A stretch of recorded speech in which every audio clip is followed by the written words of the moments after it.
Hi everybody, I'm Bree the Plant Lady, checking in with a weekly garden tour. As you can see behind me, Aiden is doing some more burning here in the North American Natives Garden.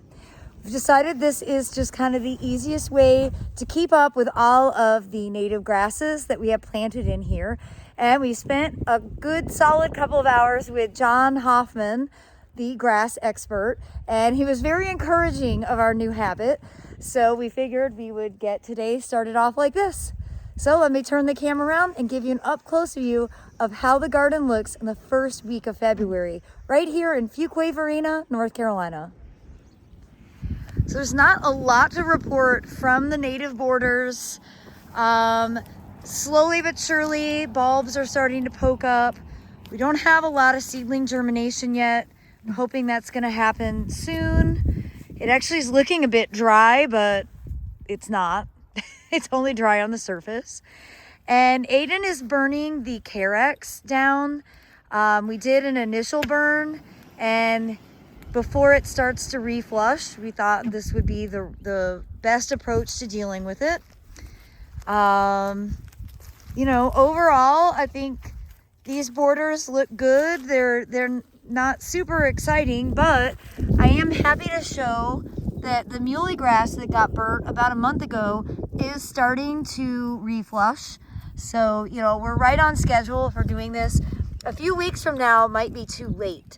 So that's why I wanted to make sure that I gave you this little bit of information to get started with. So if you have an interest in burning, I've put some links in the description that are from one of the North Carolina extensions.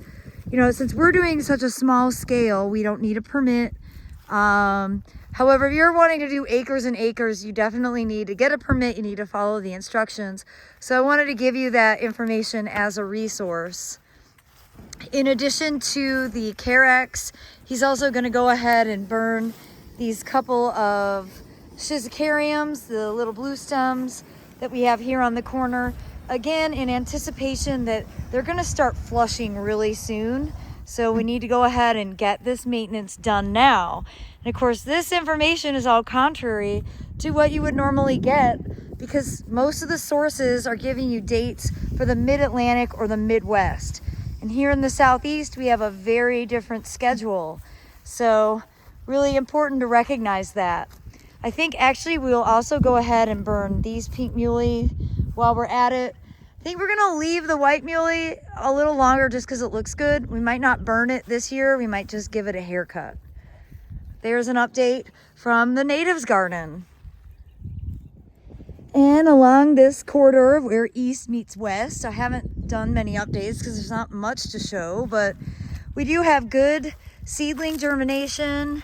You can see this is crimson clover, that's kale. Of course, we've got mixed in with lots of native plants. Then here we've got Eschscholzia, and I'm hoping to see some more poppies along the way. I don't see too many, but here we have mustard, of course the white cloud muley, the pink muley. There's tons of perennials, native perennials in this border that are dormant right now. I've been trying my best to get things labeled. You can see the garlic edge growing along here to help deter animals. And overall, it's not a lot to show, but you know, this is kind of the reality of what gardens look like here in early February. I expect that it'll be a lot more interesting a month from now, and certainly by the beginning of April, things should really start to look more impressive. Now, these pots here at Dennis's bench are looking good. Having the tomato cages has helped a lot for keeping the deer from eating everything. I didn't need to do that to the poppies because the poppies, the deer leave alone, but grains and violas, they love to eat.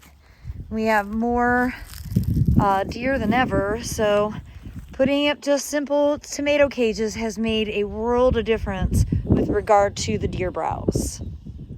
Well, the main cottage border doesn't look much different than a week ago, other than the daffodils are getting bigger, and there's some that are already starting to show color. They'll probably be blooming by the end of the week. I haven't done anything in here, so no new updates. Just a whole lot of bachelor buttons. that I am gonna have to deal with at some point. Don't worry, I will make a video about that.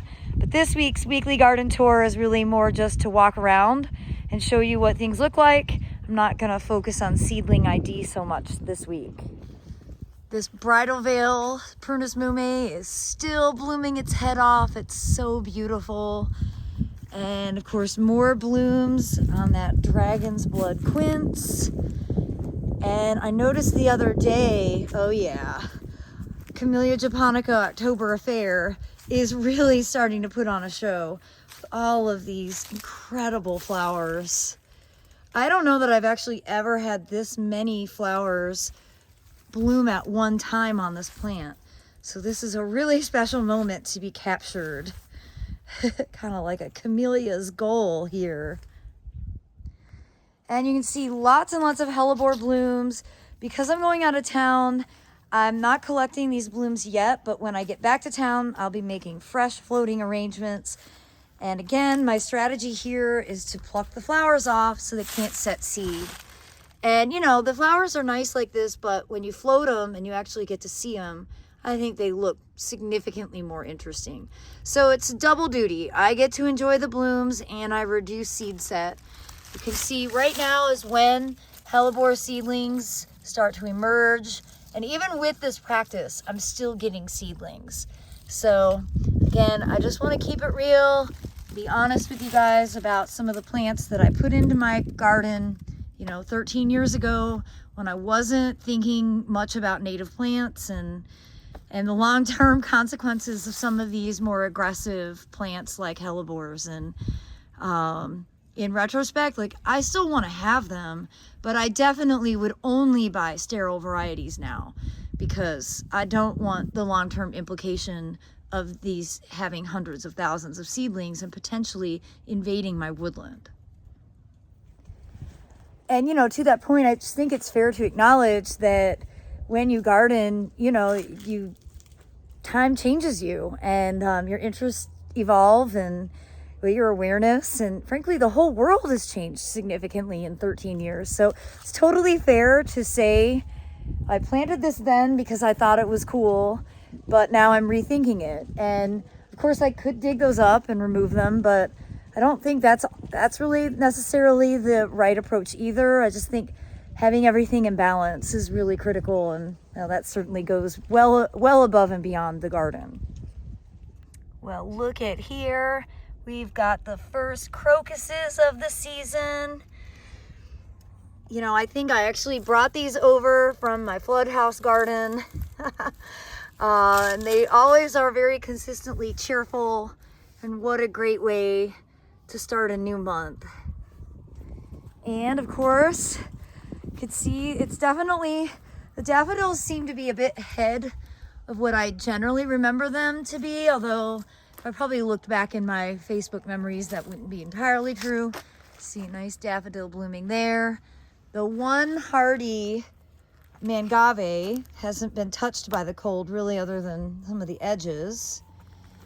More daffodils in bloom here.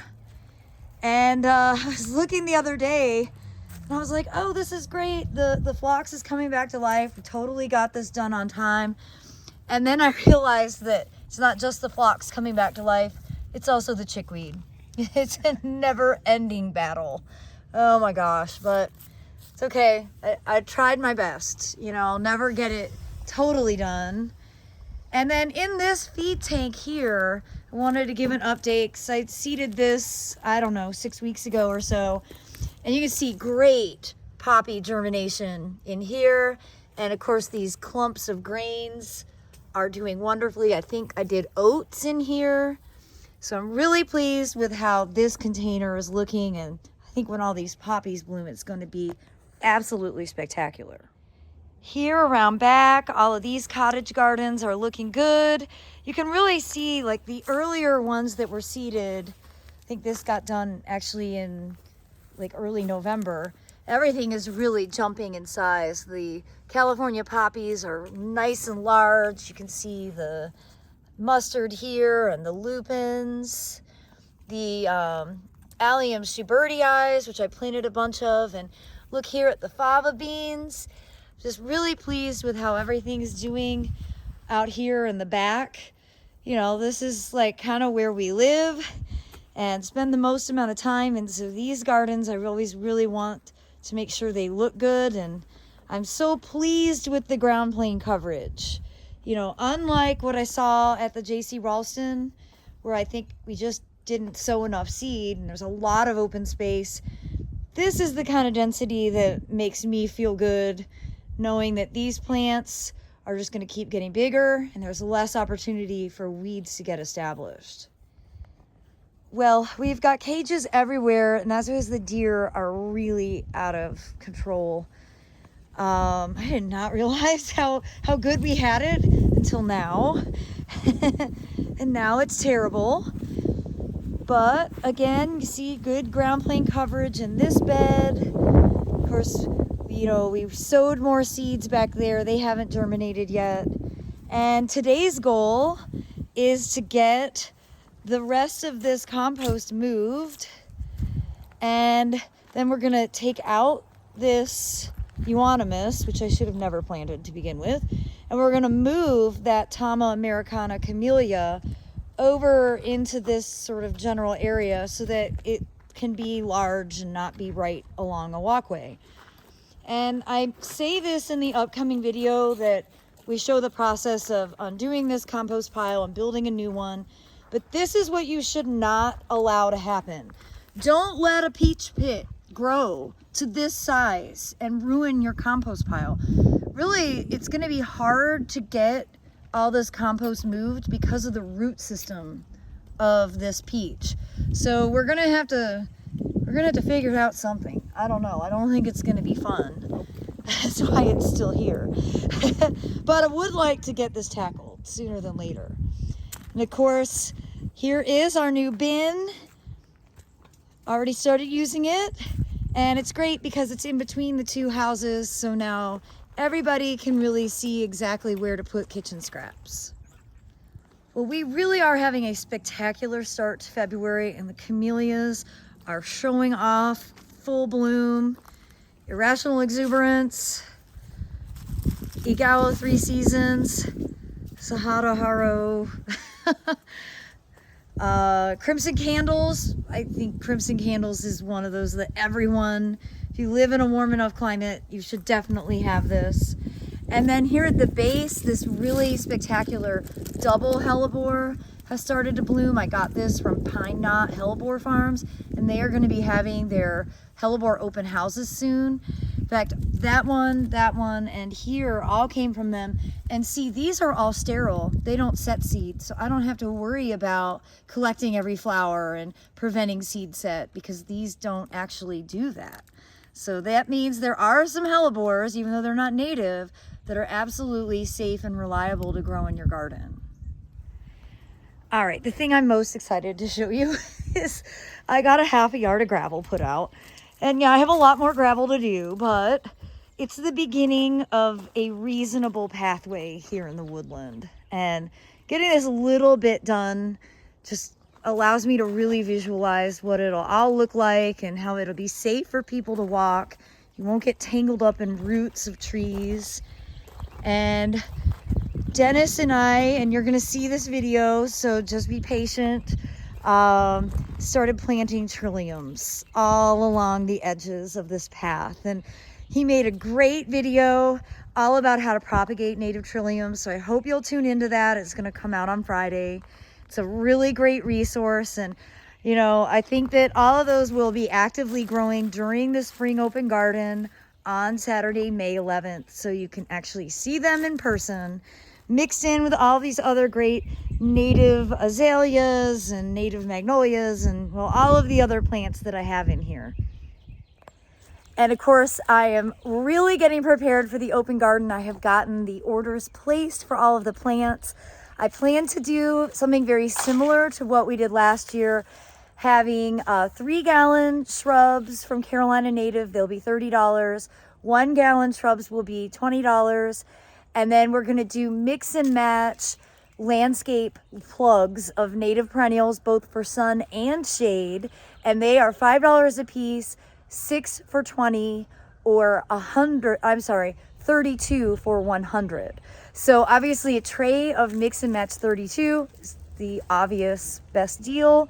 And I've ordered a lot of plants so that I think it will strike the fancy of everyone who visits. It's definitely a unique opportunity. I don't really understand why more garden centers don't offer this.